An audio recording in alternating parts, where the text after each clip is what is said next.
Labas vakaras, galvoju, pasidarysim ir vakarinį streamą. Oi, užsikrauk. O, pasidarysim ir vakarinį streamą.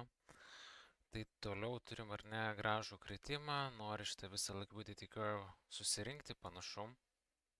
Ar bent jau šitą zoną, ar ne, mes dabar Solana, jeigu ką žiūrim. Tuoj, o, kad matytųsi, Solana dabar žiūrim. Ir šitoje vietoje mes turėjom labai glaustą price action, tai kol kas, vat, visas tas kritimas ir potencialus susirinkimas yra ir šitoje vietoje. Čia mes jau stabilizavomės, ar ne? Irgi turim liquidity curve nubrėžtą raudonai, va čia. Tai tikrai būtų labai nice šitoje vietoje ir akumuliuoti, ar ne? Akumuliuoti ir tada galėtumėm į viršų važiuoti ir toliau tęsti range geriausiu atveju. Blogiausiu atveju šitą range mes prarandam. Šitą range mes prarandam. Štai taip. Turim laikiną sugrįžimą, supildom FVG ir tada keliaujam. Keliaujam prie 75 point of interest zona ar nebūtų. Tai va, bet kol kas viskas yra... Oi, kol kas šitoje vietoje nereiktų nuskubėti. Pasidarykim pilnai, kad matytųsi setupas. Va taip. Tai va, taip atrodo Solana. Dar vienas priminimas, jeigu norite treidinti per VEX, šiuo metu geriausia programėlė, galite arba šito video aprašyme rasti nuorodą, arba tiesiog neįti į mūsų telegramą, kuris irgi bus pripinintas tiek komentaruose, tiek bio. Ir rasite nuorodą štai čia. Nereikia tvirtinti tapatybės, gaunas žiauriai didelius bonusus ir didelį leverage. Ir taip pat nuolaidą narystę, jeigu norėtumėt prie mūsų prisijungti ir kartu su mumis treidinti, matyti mūsų setupus ir taip toliau. Gerai. Taip, vat Solana atrodo. Pasižiūrėkim Bitcoinas kaip atrodo. Bitcoinas turėtų turėti mažiausiai kol kas range paėmęs. Kol kas jisai prie equilibrium yra, prie range vidurio. Šitoje vietoje visiškai nieko negalima daryti, nei į shortą lipti, nei į longą. Tiesiog stebėti toliau price actioną ir kai matysim, link kur nori keliauti, tada galėsim kažkokį veiksmą daryti. O kol kas viskas taip. Ir šiaip panašu, kad jeigu mes toliau taip į apačią keliausim, tai užtruks tai. Kad užtruks tai. Kad nebus tai vienos ar 2 dienų reikalai. Ir kol akumuliacija taip pat įvyks, irgi užtruks. Aišku, šitoje vietoje, kai turime agresyvų kritimą, va štai tokį, ar ne, gap in, gap out vadinasi, tai reiškia, mes paliekam štai tokį fair value gapą agresyvų ir pakankamai labai greitai supildom jį, tai galim turėti ir tokį variantą. Nes šitoje vietoje mes kaip ir turėjom tą agresyvų kritimą, jeigu dabar turėtumėm vėl tokį super aggressive, ar ne, štai čia, ir tada galėtumėm tikėtis greito reboundo ir grįžimo atgal bent jau prie paskutinių fair value gapų arba supply zonų. Toks scenarius tikrai irgi būtų galimas ir ypač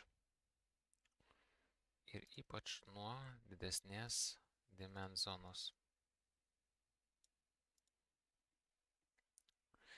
Ir tokiu atveju nereikėtų išimti range low, nereikėtų kažkokio didesnio retracemento ir čia galėtų būti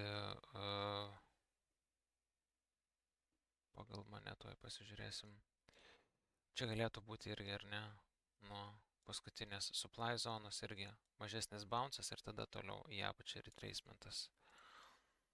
Toks scenarius man labai patiktų, kad mes toliau šitam range'e būtumėm, labai lengva tokius range'us treidinti, tai norėtųsi užsilikti, nes jei gautumėm žiaurų dumparūnį, žiaurų dumpą gautumėm, kuris atrodytų tiesiog, krentam į apačią, mažas bounce'as ir toliau į apačią ir mes sulaužom range'ą, labai sunku būtų po to treidinti. Faktas, kadangi mes jau šorte būtumėm, tai tas būtų labai nice. Tuoj, pasižiūrėkim ant daily. Ant daily kaip atrodo.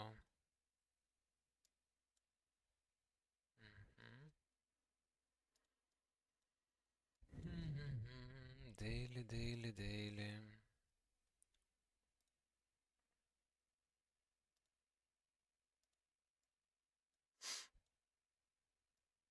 Jo. Būtų tie 75 000, ar ne? Visa apatinė dalis. Tai būtumėm paėmę šortą nuo kiek čia? Nuo 95 iki 75, nice būtų. Tikrai nice būtų. Bet kol kas žiūrėkim ramiai, be didesnio entuzijazmo, prisigalvojimo, tiesiog stebėkim struktūrą. Ir kaip jinai toliau vystysis. Nes šitoj zonai bent jau laikinas bouncas turėtų būti. Ir range'as pakankamai ilgai jau formuojasi, tai jis kažkada turi breakinti arba į viršų, arba į apačią. Čia akivaizdžiai buvo žmonės pritrepinti, kad viskas, išlindam iš range'o, toliau bouncinsim į viršų. Daug pritrepintų longų buvo ir tiem longam buvo kas nutiko. Tokiuose vietose reikia labai atsargiai elgtis. Vėlgi, kai esam šitoje ir ne premium zonai, negalima longų atidarinėti, negalima, kai esame šitoje discount zonoje, negalima shortų atidarinėti. Čia longai, čia shortai po konfirmacijų. Jeigu viso to norite išmokti, tai būtinai prisijunkit prie mūsų, gausit visą info. Turim didelę bendruomenę, virš 370 narių. Galėsit savo darbuotis ir tobulėti. Kol kas tokios naujienos. Plauk, aš galvoju, ką mes ar Ethereum patį pirmą atrą žiūrėjom, ne? Jau užmiršau. Jo, Ethereum patį pirmą.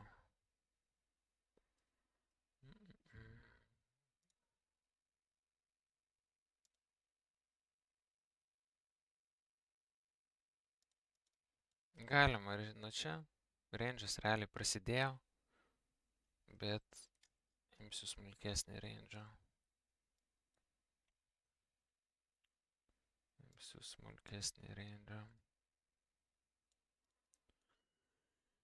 Jo.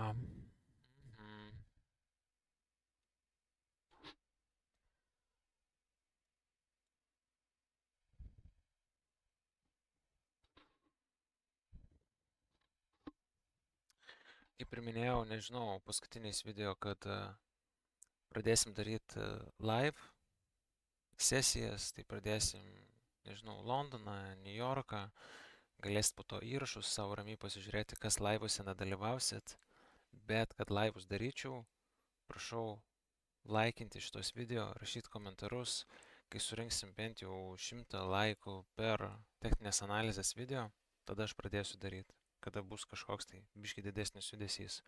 Dabar kol kas ten per daug nėra judesio, bet kai bus, tada pradėsim daryti. Tai irgi turėkite tai omeny, nepatingėkit, jums nieko nekainuoja palaikinti, o naudos po to bus labai daug.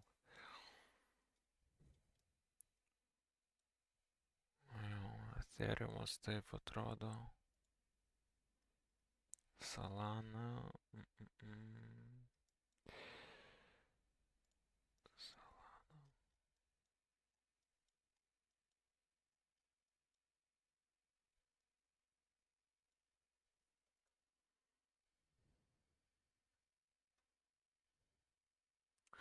Žodžiu, viskas aišku, čia šiam vakarui tiek, daugiau kažkokio judesio tikriausiai nebebus didesnio, o jeigu bus, kalbėsim rytoj. Tai va, tikiuosi patiko mini update'as, užmetam laiką ir jeigu norit prisijungti, kaip ir sakiau, Telegramas Oskaras Trading. Tai va, pasimatysim rytoj.